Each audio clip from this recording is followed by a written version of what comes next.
तो मुंबई के समंदर हादसे से जुड़ी हर अपडेट न्यूज नेशन लगातार आप तक पहुंचा रहा है। रेस्क्यू के बाद आंखों देखी तस्वीर क्या है, दिखाते हैं आपको। तोकते चक्रवात तूफान में समुद्र में जो P305 ये जो बाज था वो डूब चुका है और इसमें जो लोग सवार थे उनमें से कुछ लोगों को भारतीय नौसेना ने रेस्क्यू कराया है। हमारे साथ वो लोग मौजूद हैं जिनको भारतीय नौसेना ने रेस्क्यू कराया। हम उनसे बातचीत करेंगे कि क्या था पूरा वाकया, क्योंकि इतना बड़ा तेज़ तूफान इन्होंने फेस किया। सर, अपना नाम बताइए और क्या था पूरा हादसा? रविंदर सिंह है मेरा नाम, उत्तराखंड से हूँ। बस यही है, रब था। उसके बाद वो लोग क्या नहीं किया, वो लोग अपने दिमाग से उसको उधर ही खड़ा कर दिया। देखो अभी सब लोगों को मालूम है 2-3 बार जो आया मुंबई, तो वो नहीं आया। वो लोग क्या सोचा कि हमारा बड़ा बार जाए, तो इसमें रोक दिया वो लोग, तो इसलिए अभी ऐसा हादसा हो गया। अच्छा, ये मतलब लगभग कितने बजे हुआ? तब आप लोग क्या कर रहे थे और जहाँ वो बार्ज में कितने लोग सवार थे? वो 270 आदमी सवार था, तो हम लोग भी इधर ही उधर ही घूम रहा था, क्या करेगा। अभी देखो वो सबको मालूम है ना, समुद्र में जाएगा तो बचेगा कैसे आदमी, तो इसलिए भगवान की दुआ से बचा दिया, नौसेना ने बचा दिया हम लोगों को। अभी जब जहाज़ डूब रहा था तब आपको पता चल गया होगा कि अभी धीरे धीरे डूब रहा है, तब कुछ लाइफ सेविंग होगा उसमें, वो आपने लेने की कोशिश की होगी, आपने तैरने की कोशिश की। क्या था वो हादसा जब ये जहाज़ डूबने लगा, तब आप कैसे रेस्क्यू हुए?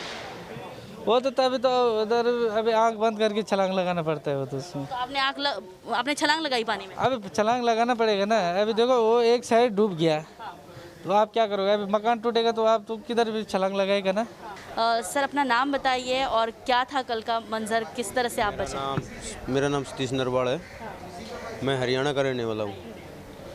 तो उधर क्या हुआ, ये बोला गया था कि भाई साइक्लोन आने वाला है, तो फील्ड में कोई बार्ज नहीं रुका था उधर, तो खाली 1-2 ही बार्ज था उधर। तो उसमें क्या हुआ, फिर फील्ड में कोई बार्ज नहीं था, तो उधर बार्ज लगाना नहीं चाहिए था क्योंकि आदमी बहुत था ना उधर। तो साइड में क्या हुआ, फिर एंकर टूटना स्टार्ट हो गया 12-1 बजे की रात को। तो एक एंकर टूटा, फिर दूसरा टूटा, फिर सारे एंकर ही टूट गए। सुबह लास्ट एंकर बचा था राइट साइड वाला, वो भी टूट गया, क्योंकि जहाज़ खड़ा होता है तो एंकर के बलबूते पे ही खड़ा होता है। तब एंकर ही नहीं रहेगा तो जहाज़ तो फिर रहेगा ही नहीं ना। तो क्या हुआ, फिर वो एंकर टूट गया, तो जहाज़ हवा का की तरफ ही चलने, जहाँ का हवा होता उधर ही चलना शुरू हो गया। उधर यनमैन था, यनमैन पे ठुक गया तो हवा के कारण, तो उसमें होल हो गया। होल होने के कारण जहाज़ पानी में डूबा।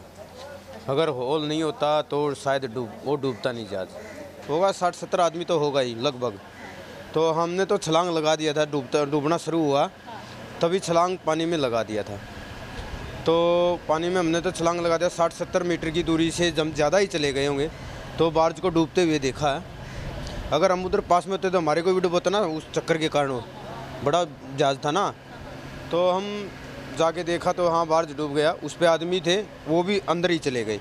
अब उनका ये पता नहीं वापस निकले हैं या नहीं निकले। मतलब जैसे ही आपको अंदेशा हुआ कि जहाज़ डूब रहा है, आपने उससे पहले ही छलांग लगा दी ताकि ये जहाज़ जब डूबेगा तब आपको लेकर ना डूबे, है ना? हाँ, वो उधर ऑफिसर लोग थे, उन्होंने बोल दिया भाई अभी कुछ नहीं, अभी जहाज़ डूब गया, जो मर्जी करो, जिसको कूदना है कूदो। सभी को कूदवा दिया था। फिर हमारी इंडियन नेवी है जो, हम उसका तहे दिल से स्वागत करते हैं। पूरा इंडियन नेवी ने ढूंढ के आदमी को चॉपर द्वारा निकाला गया है। इनसे बातचीत करके जानने की कोशिश करेंगे कि आखिर मंजर क्या था। सर, कौन से बार्ज पे आप सवार थे और क्या मंजर था जब ये घटना हुई? सर मैम, गल कंस्ट्रक्शन बार्ज पे हम थे।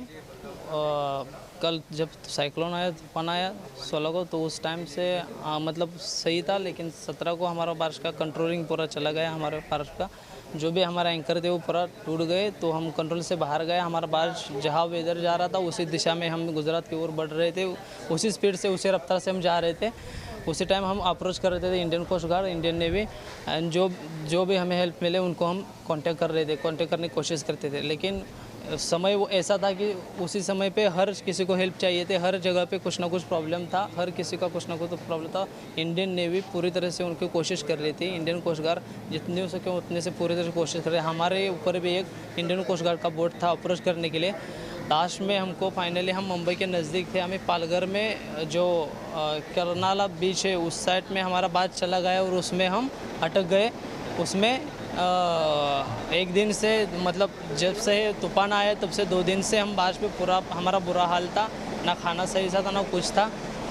उस टाइम में इंडियन नेवी ने हमको एक सेफली हमारा 137 आदमी जो भी सेफली बाहर निकाला। तो मैं पहले सल्यूट करता हूँ इंडियन नेवी और इंडियन कोस्ट गार्ड को, क्योंकि ये फोर्सेस है हमारे देश ने बनाए हुए जिस पे हम भरोसा करते हैं। किसी भी मुसीबत में हो, कहीं पर भी हो, तो हम इंडियन नेवी हो, इंडियन फोर्स हो, इंडियन आर्मी हो, इन जो फोर्सेस है इनके ऊपर हम मतलब बहुत गर्व करते हैं और आज सैल्यूट है उनके वजह से आज हम सही सलामत हमारे परिवार के पास जा रहे हैं। सर क्या बताएंगे कि जब आप वहाँ से निकले तो क्या सीन था, मतलब क्या वहाँ पे तेज़ तूफान चल रहा था? इससे पहले आपने ऐसा तूफान देखा है? ये देखा है, बस ये सेकंड टाइम है, तो सबसे ज़्यादा तूफान था ये सेकंड टाइम। तो बचने की उम्मीद लग रही थी आपको? बचने की तो उम्मीद नहीं थी, बस इंडियन नेवी के साथ कांटेक्ट हो रहा था और इंडियन कोस्ट गार्ड के साथ। अच्छा, और खाने पीने की मतलब, क्योंकि ये हादसा बहुत भयंकर था, पूरा बार्ज हिल रहा था, बार्ज आपका डूब रहा था, तो आप कैसे सर्वाइव कर रहे थे? कैसे जान बचाने की कोशिश कर रहे थे? कुछ कैसे पानी पीना या फिर तैरना, क्या कोशिश कर रहे थे? खाना पीना तो था बाज में, सब फ्रूट है, जूस है, सब मिल रहा था। तो लगातार इस रेस्क्यू ऑपरेशन की हर तस्वीर न्यूज़ नेशन आप तक पहुंचाता रहेगा।